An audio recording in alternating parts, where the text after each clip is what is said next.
What is going on, everybody? What is going on? I have been taking a 2 month sabbatical on a winter break, and now that spring training is literally upon us, Frankie the Yankee show, baseball talk, baseball show, baseball topics, all of the above. We are back, and we are excited to be back. Uh, from now on, my boy Stat Guy next to me is actually going to be my co-host here on the Frankie the Yankee show, where we'll be talking nothing but baseball. And let me just clarify again, since we've been away for 2 months, I just want everybody to know and realize and understand something. Yes, this is a show called Frankie the Yankee Show, but it's not just a show for the Yankees. It's my show. It's Frankie the Yankee. It's a baseball show. It's all baseball, all teams, American League, National League. It don't matter. Hell, it can even be International League. We are talking all baseball. And we're going to start it off by introducing my co-host, Stat Guy Dustin. What's going on, Stat Guy? Well, the sooner spring training can get started, the sooner we can forget about both of our teams having a wonderful lackluster offseason. That is true. That is true. I mean, I wouldn't really say that my team has much of a lack off season. I mean, I would have loved to see at least one more starting pitcher, such as Jordan Montgomery or Blake Snell or anything like that. I mean, we ended up getting Marcus Stroman, who honestly last year was second best in pitching nothing but ground balls last year. So that's a big plus for us because you know how Yankee Stadium is. We're such a short stadium that it's easy for dominant hitters to hit home runs in that stadium. So adding Marcus Stroman, a person who hit a lot of ground balls last year, or pitched a lot of ground balls last year, shall I say? I'm sorry. Should be a plus. Especially adding Juan Soto back in December 7th, getting Alex Verdugo before that, getting some hitters there. Also, Trent Grisham. That's a little positive side right there. The pitching side is what's a question to me.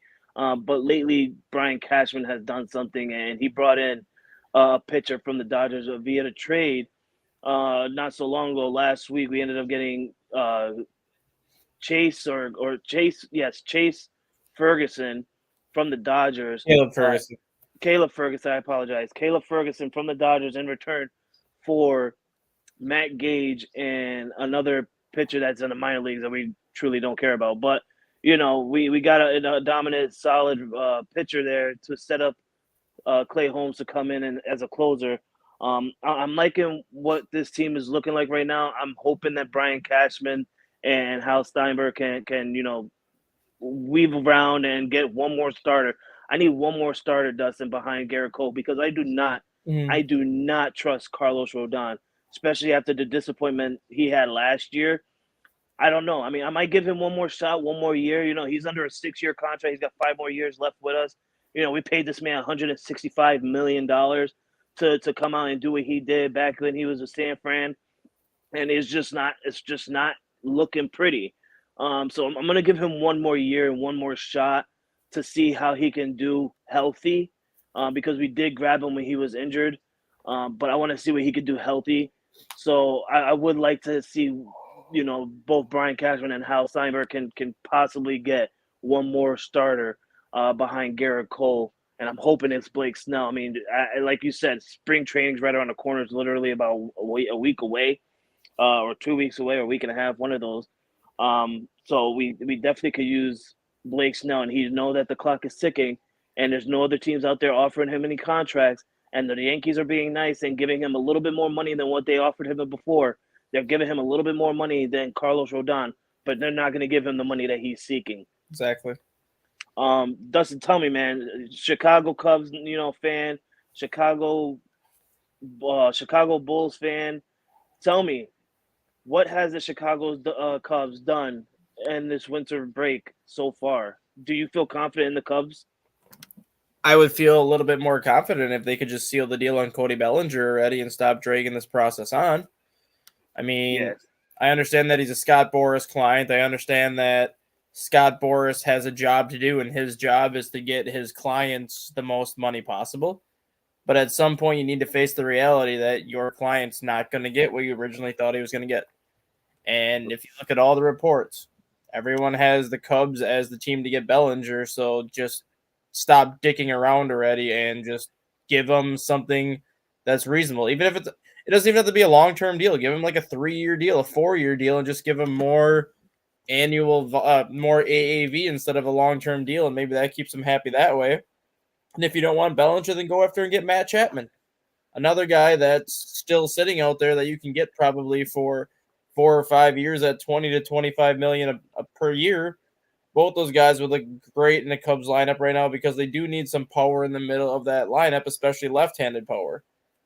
But Right. they do one thing that I know you said, and I'm kind of on the same boat as you. I would like the Cubs to get one more starter like a Jordan Montgomery just because they have Cade Horton in the minors. They have guys like Jordan Wicks who made 7 starts last year, the final 2 months of the season. But I don't know if Jordan Wicks is ready to take over a full-time spot in that rotation yet just because he's only had those 7 starts. And then you have Kyle Hendricks who's in the final year of his contract this year. The Cubs are going to need more starters beyond this season, which is why I think they should get like a Jordan Montgomery or somebody else that can at least be there for the next couple of years. But at least they got Shota Imanaga, who was, I think, the number 2 ranked international pitcher behind, obviously, Yoshinbu Yamamoto. But when you look at what the Cubs are paying for Imanaga, they're getting him for a bargain. It's essentially a 4-year deal that can be worth. It's essentially a 4-year, $52 million deal. But with incentives and everything tied to it, it's a 4-year, $80 million deal, which if he pans out to be what everyone thinks he can be, that's a bargain. So I'm very happy at least with that pickup because then you can put him either in your number 2 spot in the rotation or your number 3 spot if you want to break up Justin Steele and Kyle Hendricks a little bit and go left, right, left at the start of the rotation. And then the Cubs traded with the Dodgers to get Michael Busch, who is kind of one of those guys when you look at the position he plays first base. Well, he's not going to start over Freddie Freeman, so he's kind of blocked there. He also plays third base where he was blocked by Max Muncy and some of those other guys. And when you look at how much he's been crushing the baseball in AAA, he just needed an opportunity. And I think the Cubs are going to give him that opportunity. He's already expected to be the opening day first baseman. He's a left-handed hitter with some power, so I'm curious to see how that goes. But the most important signing to me is not even a player. It's Craig Counsell. When you look at what Craig Counsell did with the Brewers, the payroll that the Brewers have compared to the payroll that the Cubs have, being able to do what he did with, I'm not going to say the Brewers are a vastly less talented team than what the Cubs are, but kind of when you look at the players on their roster, he didn't have the same type of talent the Cubs had, and he constantly was winning 90 games and getting to the playoffs. So I'm curious to see what Craig Counsell can do with an actual roster where when they want to spend money, they can give Counsell pretty much everything that he wants. Right. Right. And I know you don't live in Chicago. I know you live in Milwaukee, correct?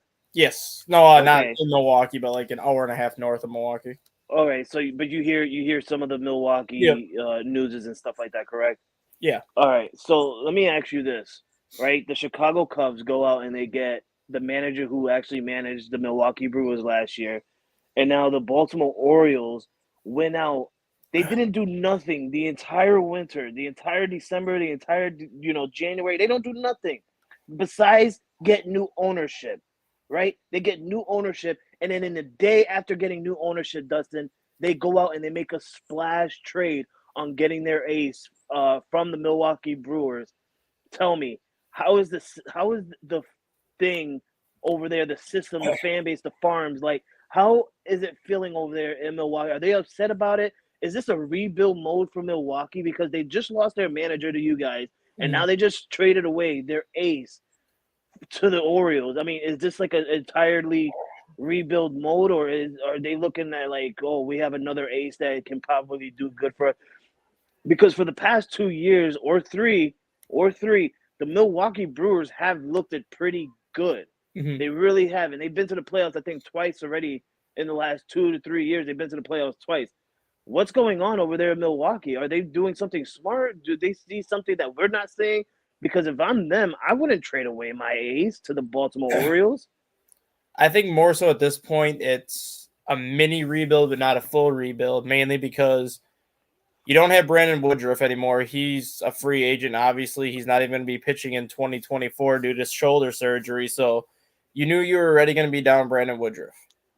Then you had the situation with Corbin Burns last year with arbitration, how the team was literally fighting over, $500,000? Right. And they almost traded him last year because they couldn't come to terms on a $500,000 agreement. It was pretty much a foregone conclusion that after this season that Corbin Burns was not going to return to Milwaukee. So instead of risking losing him for nothing, the Brewers had to trade him at some point. They probably could have gotten more than what they got for him, but I think they had to trade him at some point, knowing how their relationship kind of went downhill the last year and a half. So that deal, obviously, I saw coming. I just didn't see it coming as early as it did. I figured he'd be more of a trade deadline piece. I mean, the Brewers signed Rhys Hoskins a couple weeks ago, so they at least made an attempt to bring somebody in. But the thing that Milwaukee has going for them is they do have the number 5 ranked farm system. They do have some good pitchers in that farm system. And I think that's why I'm not going to say they're going in a full rebuild mode right now. I think it's more of like a 1-year rebuild this year because they lost Counsell, they lost Woodruff, they lost some of the pieces they lost. And it was more so of, we know what we have coming up. Let's just do what we can do this year and then kind of figure things out and reset in 2025. Right. Yeah, I agree. It's just surprising to me because literally it was not so long ago, we were over there looking at the Brewers like, wow, this team looks really dominant. This team looks like they can do something. Give them a couple more years, and we could probably see this team in the World Series. This team looked really, really good. And now, after seeing everything, you guys getting their manager, then they go and they trade their ace away to the Orioles, and we haven't seen really much of the Brewers picking up any big name type talent players. It's looking really weird now because it's catching my eye. Like, is this going to be a rebuild system now, or like is just this something that we're not seeing that they're secretly building around to look even better? But after seeing that trade, their big downfall was when they got rid of Josh Hader. When they got rid of Josh Hader, you heard the reports from day one that not only was Craig Counsell shocked because nobody even really talked to him about that move that before that move was made, but the entire clubhouse kind of was like, we are a first place team that is only 3 games behind the Dodgers for the best record in the National League, and you're trading away our best reliever. Nobody in the Brewers organization understood why that move was made, and it literally cost them the playoffs that year because they ended up missing the wild card because they didn't have a closer the second half of the season. And I think that's kind of when the writing was on the walls with Craig Counsell and the Brewer organization because they gave him a contract extension last year. But he did not sign that contract extension last year because he was not happy with the Hader situation. Then you have the situation that happened with Corbin Burns and the $500,000 of arbitration. I get that Milwaukee is a small market team, but if you're going to honestly argue with arguably one of the top 3 pitchers in the National League of over $500,000, that's a problem.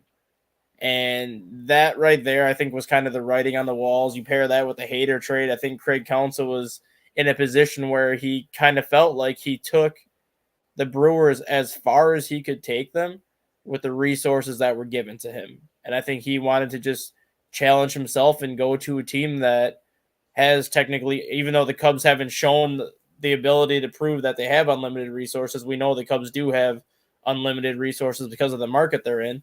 So I think Counsell wanted to challenge himself and go to a different organization that will actually allow him to do more with more as opposed to kind of limit him. Right. I'm going to say this to you now before the season even starts, before spring training even comes around. Last year, in the month of January, I told our friend and our former colleague who is with ASAP ASAP Network, Mike Hughes.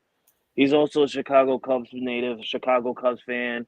I told him last year that I could see the Chicago Cubs making it to the playoffs last year. I was close. It came down literally to the end of the season where the Cubs were close, and then they ended the season on some type of losing streak or something like that to cause themselves out of it. And that's the main reason why Counsell was brought in too, because of how David Ross handled the final 3 weeks of the season. Exactly, and I'm gonna stick to it this year, Dustin. I'm gonna stick to it. I'm gonna say right here, right now, the Cubs will make the playoffs this year, and I just wanna stick by it because I can see this team if they bring Cody Bellinger back. If I see Cody Bellinger going elsewhere, then I might change my prediction for you guys. But if you guys bring Cody Bellinger back, I predict that the Cubs will make the postseason.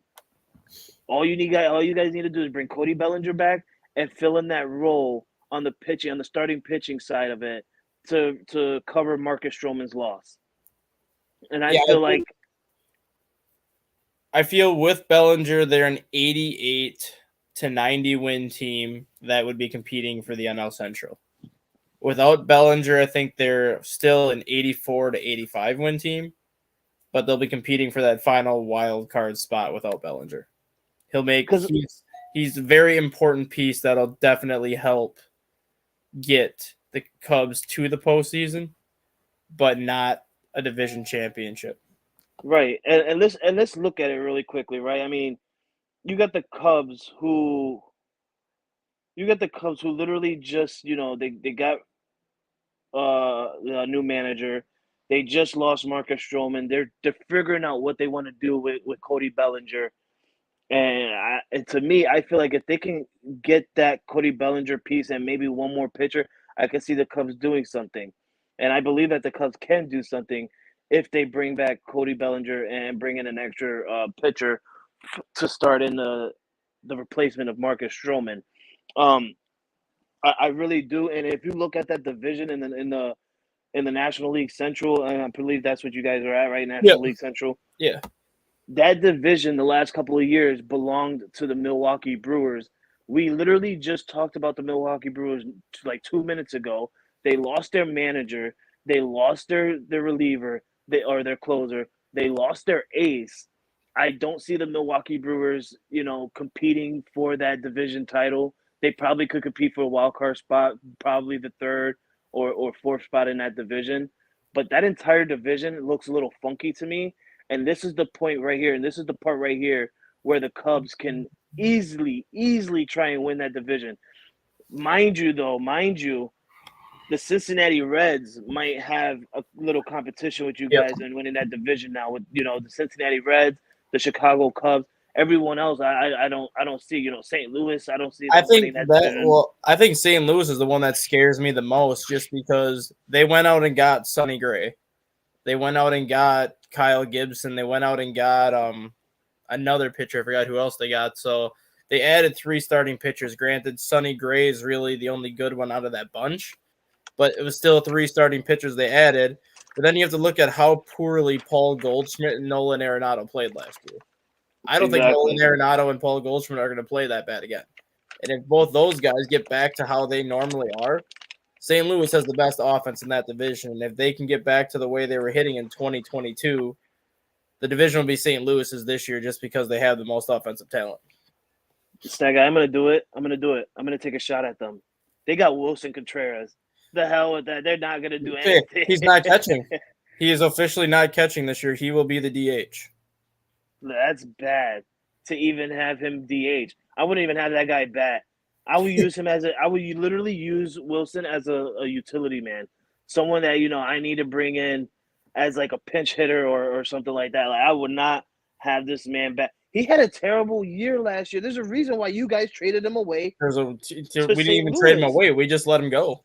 Look at that. There's a reason why. And I don't understand why St. Louis still thinks like, oh, we can get the Wilson Contreras of the old. No, you can't. You might be able to get him offensively the same as what he was, But when you look at the facts, when Wilson Contreras was the catcher for the Cubs in 2022, the staff had a 4.72 ERA when he was catching.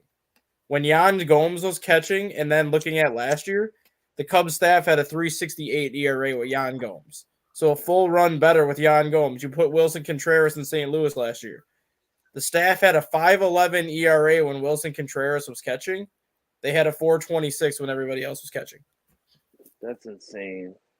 That's insane. The man's baseball career is literally going downhill, and I won't be surprised soon if the Cardinals go ahead and trade this man to one of the worst team in baseball right now today, in the Washington Nationals, or the Los Angeles Angels, because those are one of the two teams that literally, when you know you're bad, you're just gonna get traded to somewhere bad in return for something that's like a refrigerator or something inside that refrigerator. Hey man, you got a week old turkey sandwich? I'll take that week old turkey sandwich and I'll give you Wilson Contreras. That's how it's looking like to me. It's just embarrassing for the man. I feel so bad for him, but then again, I don't. Then again, I truly I don't. We had some breaking news last night, and I know our boy Jay McLovin isn't here, and you know he was all excited about it. I'm really not that much excited about it. I mean, it's a good extension deal. For those of you who are Houston Astro fans, yes, I am talking about the Houston Astros on Frankie the Yankee show. It's embarrassing. I know it's like a downgrade. When I say the Houston Astros, I literally throw up a little bit in my throat, but I'm a baseball guy, and I'm gonna do it for my boy Jay McLovin. The Houston Astros had extended Jose Altuve, the second baseman for the Astros. For those of you who don't know Jose Altuve, he's the guy that everybody wants to call the trash can because of the 2017 sign stealing scandal type thing. Um, I'm over it. I think and honestly, I'm going to be real with you, Dustin. I think Jose Altuve is one of the best second basemen in baseball. Oh yeah. Even with or without the cheating thing, he's literally one of the second greatest basemen in baseball today, especially with his height. The man has good speed. The man has good coordination. He has a good arm. I honestly I like Jose Altuve. I just don't like that he plays for the Astros. But it is what it is. It is what it is. He signed an extension with the Astros, 5 years, worth $125 million. So that's basically roughly $25 million a year for Jose Altuve. I think that's a good pickup for the Astros. And we talked about it with Jay. And if you guys don't know Jay, he's a diehard Astros fan. If you try and talk down the Astros, he will literally fight back with you. He'll bite your ankles like a Chihuahua would, and he will come at you. You can't talk about his Astros unless you know what you're talking about and you know how to shut him up afterwards. That's what I love about Jay. But realistically, me and Jay talked about it yesterday.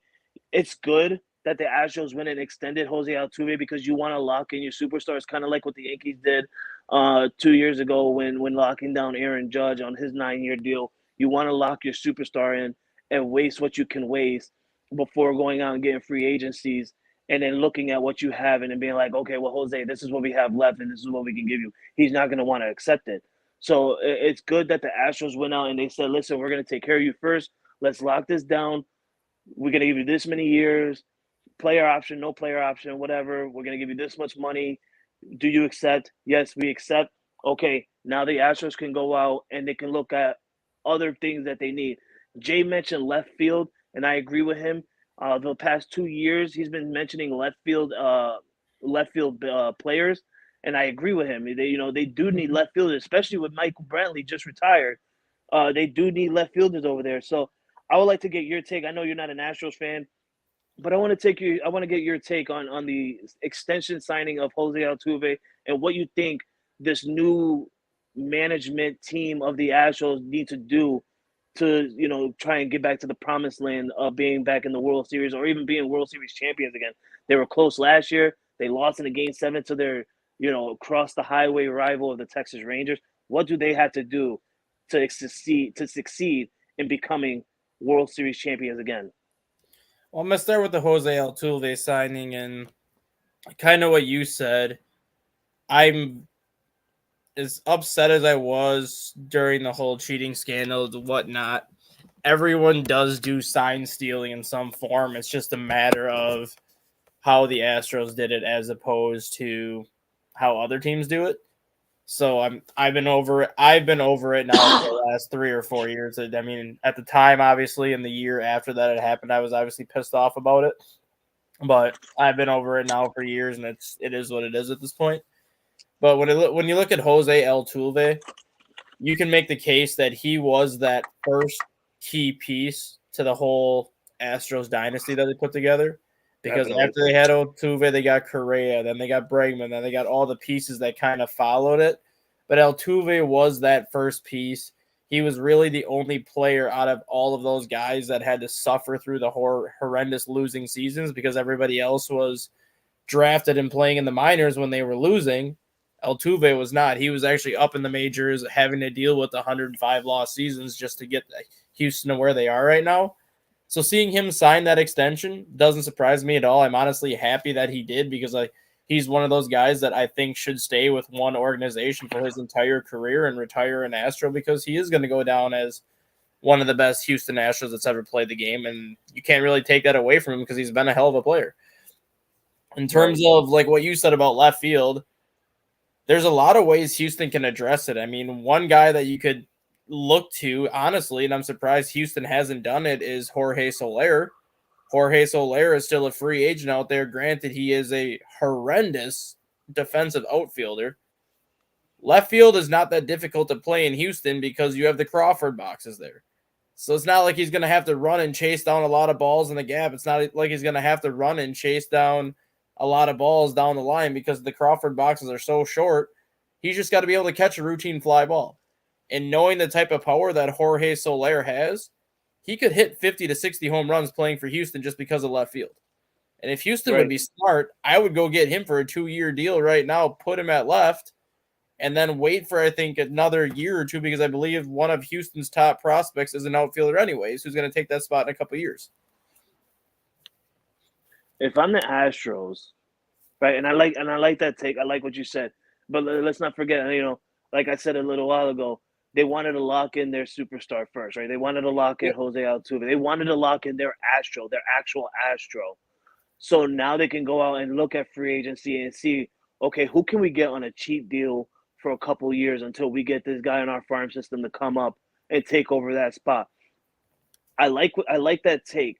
There's a bunch of left fielders you can get out there. If you want to get them for a year with the player option, like Dustin said, get them for 2 years, have him play for a year, second year player option. If you like what you see, hopefully he returns or not. If not, whatever. Call up that farm system that's going to take over, that player that's going to take over that field. And I like what Jay said to me the other day, right? He said, I like Yordan Alvarez. He's one of the greats. Literally, to me, it goes Aaron Judge and Yordan Alvarez, right? Like that. That's to me. If we used to have Jay in here, Jay will have it opposite, obviously, and that's just us being fans. Literally, that's just us being fans. But to me, you got Aaron Judge up there with Yordan Alvarez right underneath him. He will have Yordan Alvarez with probably Aaron Judge underneath him. It's something. But either way, Yordan Alvarez is literally one of those best elite players in baseball. The man is a monster hitter, but he's not a good left fielder. Yep. And I like what Jay told me. He doesn't mind having Yordan Alvarez at left field. The thing is, he's not fast enough to chase those balls in big baseball park, kind of like Arizona, kind of like Milwaukee, kind of like Tampa Bay. They got big baseball stadiums. And you have Yordan Alvarez, who's a big dude. And when you're a big dude, you don't have much speed in your legs, Dustin. And I like what Jay said to me. He said, we need an extra guy who's a little bit fast because Yordan Alvarez cannot chase the balls when you're in big park stadiums. And I agree with him, which is why you need to go out and you need to get another left fielder, someone who's fast.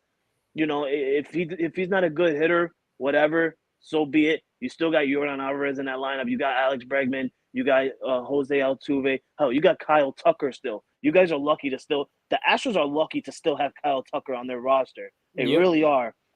But I think he has one – I think he's coming up to his last year. I think this is his last year on his contract. Then he becomes a free agent next year in the year 2025. So enjoy it.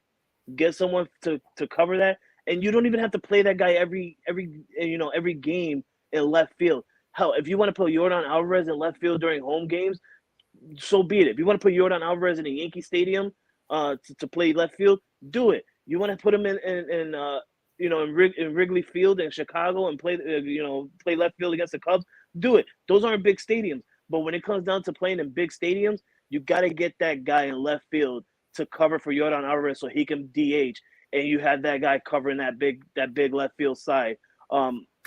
We'll get more news on that, throughout the weeks, throughout the days, whatever. We'll keep an eye on the Houston Astros on what they're going to do, because we're not Astro. Well, I'm an Astro hater. I'm gonna be real with you. I'm an Astro hater. I hate the Astros. I was gonna say we're not Astro haters, but I hate the Astros with a passion. But then again, that's just baseball in me. Kind of like back in the day where everybody hated the Yankees, because the Yankees were so successful. I feel like now it's because the Astros are so successful. The guys are always in the playoffs. The guys are literally always in the American League Championship, and they're sometimes always in the World Series. So I mean, I hate the Astros, but we'll keep an eye on the Astros, and we'll keep Jay updated. Jay will keep you guys updated. We'll keep them updated. Stat guy, I saw a little bit earlier today, and I'm gonna go to my redheaded stepchild franchise team over there in the Queens. The Mets were actually talking to JD Martinez. Nothing's done yet. No deal's done. Just news circling around that the New York Mets are actually talking to JD Martinez. I think the Mets are trying to do something good, but I don't think they're gonna be good. No. Right? I mean, this is a team that literally not so long ago spent almost I think it was like $300 billion on so many players, to where all these players didn't even last a full year. I'm talking about you signed Justin Verlander and Max Scherzer. Yeah, and Max Scherzer. And you guys traded them both away. Mind you, they traded one guy away to a team where he just left. Right? Yep. Justin Verlander just won a World Series with the Astros. He leaves, signs not a huge crazy contract with the Mets. He signs like a little veteran type, not a veteran deal, but a veteran type contract with the Mets. But then when the trade deadline comes up, I put money on it. Justin Verlander looked at that owner, looked at the GM, and said, "Send me back to Houston. Send me back where I belong. I feel more comfortable in Houston. I think I can win with Houston again. I know their system. I know their manager. I know that park. I know how they play." Well, Scherzer, on the other hand, they traded away to Texas, and they barely got anything in return.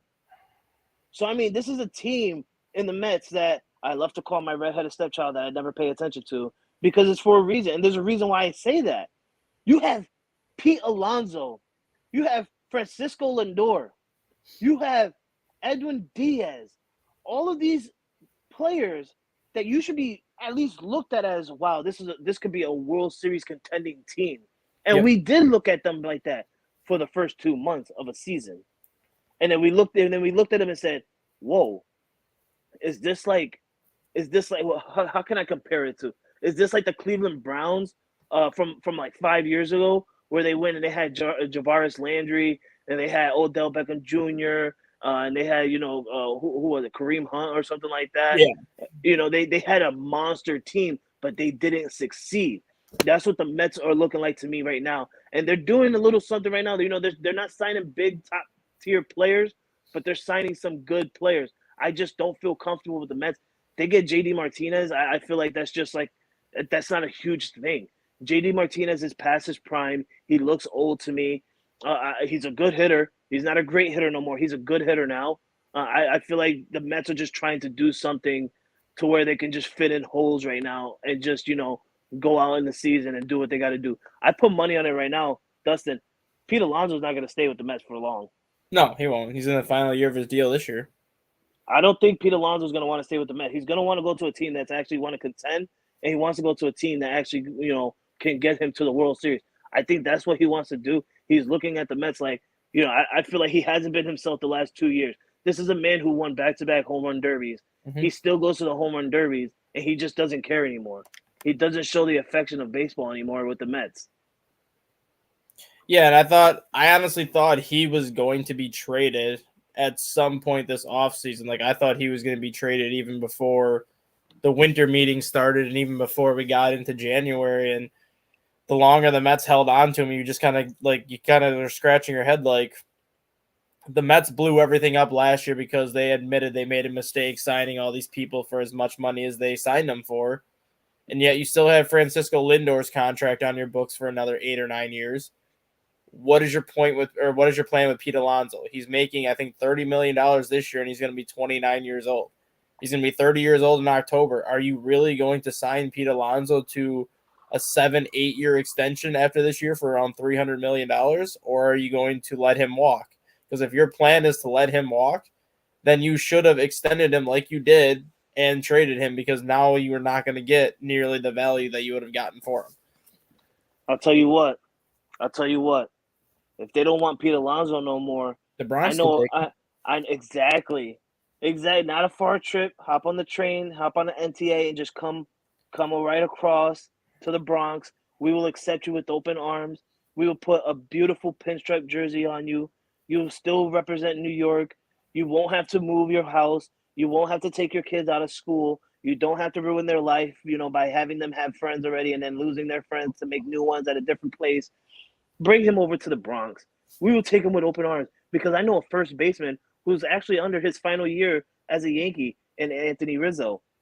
So I think, have Anthony Rizzo play his final year with the Yankees, have, Pete Alonso on his final contract with the Mets. Pete Alonso won't re-sign. Pete, come on over to the Bronx, baby. We'll take you with open arms, no doubt. I think you would love to play in Yankee Stadium more than you'd like to play at Citi Field. I truly think that. Dustin, we're almost to the end. We're about to get out of here. Is there any teams that you want to talk about before we head on out of here? Because I know we had the Dodgers. The Dodgers bringing back Clayton Kershaw. By the way, F the Dodgers. Yeah, F the Dodgers. We really don't care about the Dodgers. The Dodgers are like another team that looks like the Mets to me. They spent so much money on all these pitchers and all these players, and just to not make it to the World Series. They're going to be a first round elimination team. Even if they're not in the wild card, they're going to be in the divisional round, and they're still going to get eliminated by a low terrible team, right? Like the Giants or the Padres or something like that. I don't believe in the Dodgers. Maybe next year when you have Shohei Ohtani on the mound, you will have him hitting this year, but even him just hitting, I don't think that's enough. No. This is a team that literally signed Yoshi Yamamoto. I don't like to say his full first name. It's weird to me. I like to call him Yoshi. Yoshi Yamamoto, you signed him to a crazy deal to where a man didn't even step foot. He didn't step foot on an MLB mound yet, or even held an MLB baseball yet, to even be worthy of the contract that he got. Mind you, the Yankees did offer a $300 million contract, and I'm glad that they didn't, he didn't sign with us now after looking at it, because it's like, whoa, are you insane, sir? I mean, you just came from Japan. We've done that before, and it didn't work out in our favor with Tanaka. So, I mean, I'm kind of glad that the Yankees skipped out on that one. The Dodgers, though, I don't trust them. I really don't. We'll see what that looks like. What do you think about the Dodgers? As long as they have Dave Roberts, they're never going to win another World Series. I mean, you look at how good the Dodgers have been for the last decade and how many wins they've had. The guy has almost 1,000 regular season wins in the last decade. Actually, I think he's got over 1,000 regular season wins in the last decade, because he's averaging more than 100 wins a season. He's made it to the playoffs 10 years. He's only made it to 3 NLCSs, and he's only made it to 2 World Series. And the only World Series he won was the COVID-shortened season. So who's to say they would even win the World Series had there not been a COVID-shortened season that year? Dave Roberts and the Dodgers are built for the regular season because their division has been shit for so long. They can play 90 games in their division and basically go 65-25 in their division and be 40 games above 500. And then when they get to play the rest of the divisions, if they go 5 games under 500, they're still going to win 100 games. But 5 games under 500 against the rest of Major League Baseball shows that you're not that great of a team. You just benefited from being in the worst division in baseball for a long time. And when you get to the playoffs, it shows, because you're not facing these bad teams anymore. You're actually facing teams that had to face good teams for a large portion of the year and that know how to win. And that's something that Dave Roberts has yet to figure out in the playoffs. He is not a good playoff manager. And I don't care how much money they spend and what type of players they bring in. If Dave Roberts is your manager, you're not going to win another World Series with him at the helm. And let it sink in for a minute. Let this sink in for a minute. They had one of the best records last year in regular season, and then you don't make the World Series. You know who do make the World Series? Your arch rival in the Arizona Diamondbacks. Yep. The Arizona Diamondbacks makes the World Series, and you guys cannot. That must put something into perspective. And then you go out and you spend alone over $1 billion between two Japanese pitchers. One of them not even pitching this year, right? One of them not pitching this year. And you also traded and signed Tyler. I made a glass now. Exactly. Yes. This team, I don't. And then you bring back Clayton Kershaw. Who's not even going to be ready until June. Exactly. Clayton, I'm too old. Kershaw. And Walker Buehler, who's not going to be ready until May because he's coming out of Tommy John. It's mind blowing to me on what the Dodgers are doing. I got Dodger fans on my Facebook that are like celebrating on all the signings that they're doing. They're over there saying, we're good, we're built for World Series. We're built for World Series. You guys have been saying the Dodger fans right now are sounding like Cowboy fans. I'm not even gonna lie. I'm really not gonna lie. And I'm not saying that to take a shot at Jay, because I know Jay hasn't been saying that lately for the Cowboys. But there are Cowboy fans that are still going around saying this is our year, next year's our year, stuff like that. That's what the Dodgers are sounding like to me. It's like, oh, we got Shohei Ohtani and we got Yamamoto. Oh, we got Glasnow. Okay, we're World Series bound. We're way better than what we were last year. No, you're not. You got Shohei Ohtani not pitching this year. You have to literally wait until 2025 to just see this man on the mound. Mind you, yes, you will see him hit, but how effective is his hits going to be? He just had Tommy John surgery. Yep. How effective is his hits truly going to be? You got Yoshima Yamamoto. Yes, he had a fantastic time in Japan. Fantastic. But the MLB is totally different from Japan baseball. Totally different. And you sign him to a $350 million deal. That's just his deal. That's not counting incentives. Mm-hmm. Not counting incentives. You sign him on that, and the man hasn't even pitched one pitch. We didn't even get to spring training, and I'm pretty sure he's not going to pitch in spring training because they want to save that man for regular season opening day. So, I mean, you got that. And then you got Glasnow, who you just said is made out of glass. The man can't stay healthy. That's why he's got glass in his last name. He can't. And then you return Clayton Kershaw. That's four pitchers right there. 4 pitchers where you think you're going to be good, but realistically, if you really put away your fandom for 2 seconds and look at it, it's not good. It's truly, truly not good. And then you also got to count Walker Buehler in there too, who didn't pitch last year. How effective is he going to be the first month or 2 months of the season? I mean, your entire starting rotation is basically hinged on potential and basically hinging on future, because all Japanese pitchers take a little bit to adjust in the majors. I'm not saying that Yamamoto's not going to have a good season, but I don't think he's going to have a good first 2 months because he's going to have to adjust. Well, if he doesn't have a good first 2 months, you don't have Shohei, you don't have Kershaw, you probably won't have Buehler for at least the first month. That means you're literally banking on Tyler Glasnow to stabilize your entire rotation for 2 months. That's like the Yankees. I mean, if he wants to do that, that's fine. But after those 2 months are over, you're not going to have Glasnow the rest of the season then. That's like the Yankees praying and hoping that Giancarlo Stanton can stay healthy for a full year. Right. Like literally, like I'm one of those fans where I look at other Yankee fans and they're chanting, they're cheering for Giancarlo, and I'm just like, sit down.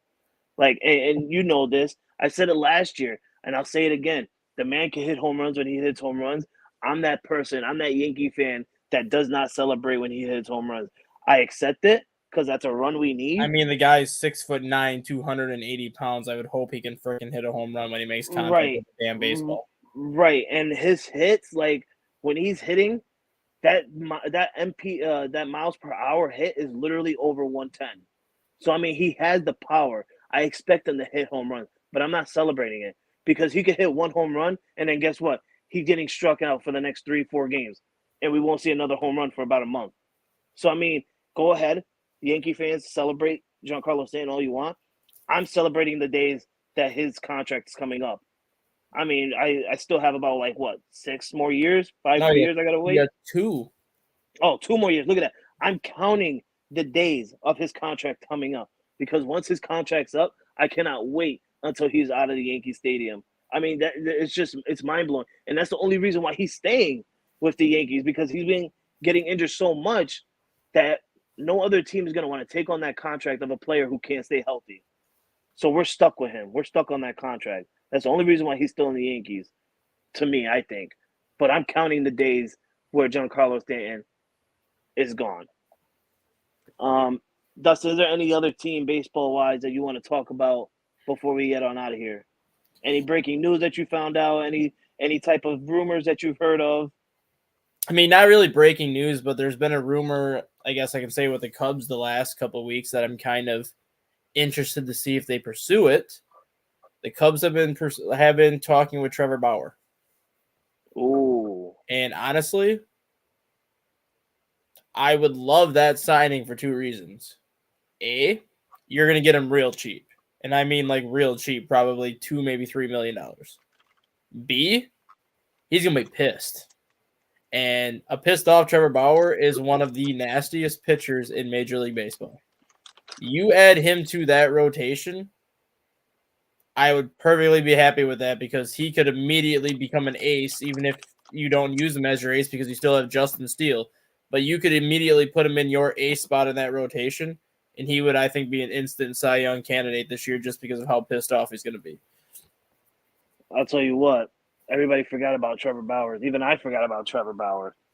But he still got it. He showed what he can do when he went to Japan. He still's got that arm.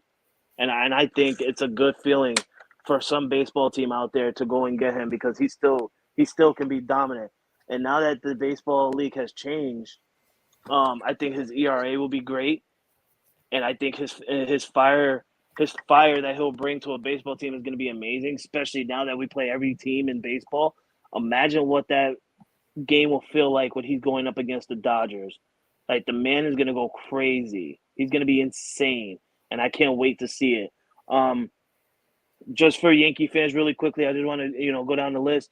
We ended up getting Juan Soto, Alex Verdugo, Marcus Stroman, Ferguson. I keep forgetting his name. Caleb Ferguson. Apologize. Caleb Ferguson, Trent Grisham. Trent Grisham. We also got a pitcher in Vasquez. I don't know his first name. Yeah, I'm still learning some of these new players that came in here. And then we also got some minor league people that we signed to minor league deals, but they ended up getting spring training workouts. Like they got invited to spring training, so we'll see what they can bring. I do know that the Yankees are looking at a fast utility player. That player is over in the Oakland A's.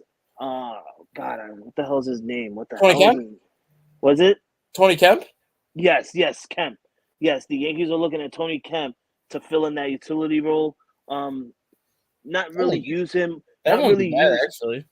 We're not going to really use him on the field as a defensive player. I don't think he's going to get much hits. I think what we're going to use him for is pitch running because he got speed. That man literally stole a lot of bases last year for the Oakland A's. And I think that'll be a great asset to the Yankees. But we're not even spring training. Like I said, is a week and a half away, probably 2 weeks.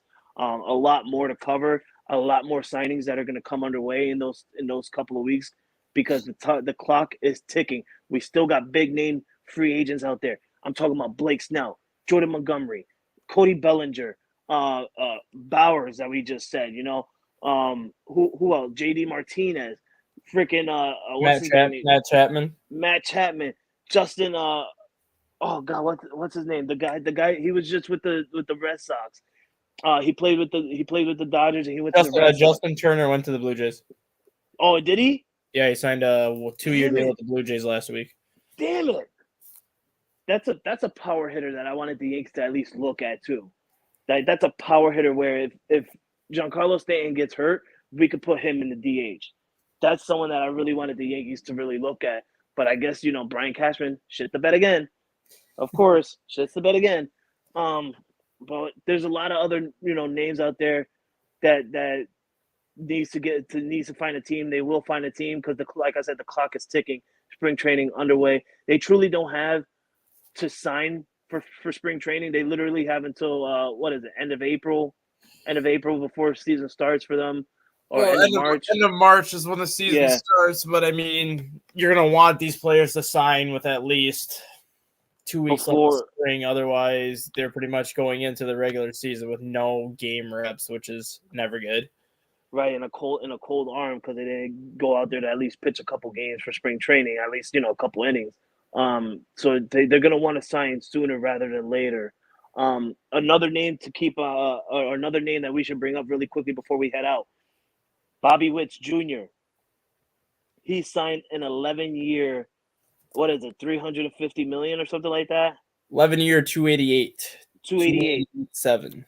11-year deal, over $280 million to stay with the Kansas City Royals.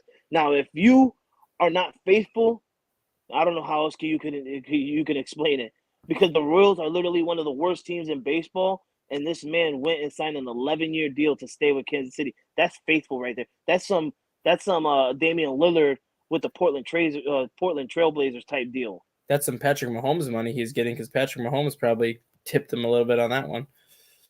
I mean, it's a good thing for him. Bobby Witt Jr. is literally their best player on the roster.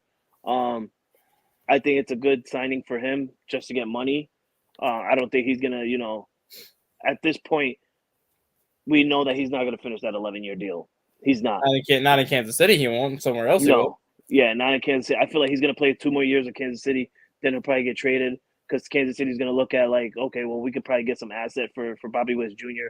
So let's go ahead and move away from his contract, and let's bring, let's get some more players or some draft picks or something like that in return.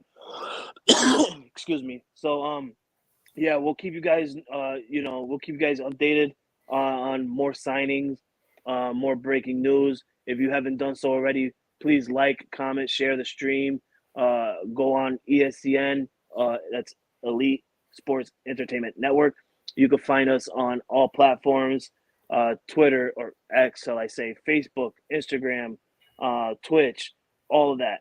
We'll be there. We'll give you guys some breaking news every day. We'll stay on top of it, so that way you guys can constantly stay on top of your sports teams or your favorite sports, your leagues, anything like that. We appreciate you guys stopping by, liking the stream, commenting on our stream, and all of the above. Stat guy, is there any final words you want to say before we head out of here? Nope, it's almost baseball season. I'm going to be watching the rest of the Caribbean World Series this week, and then we will have spring training. Yes, we will. Thank you guys for stopping by. Come back tomorrow at 9:30 a.m. Eastern Time, where we will talk more baseball around the league. We'll see you guys. Enjoy your day.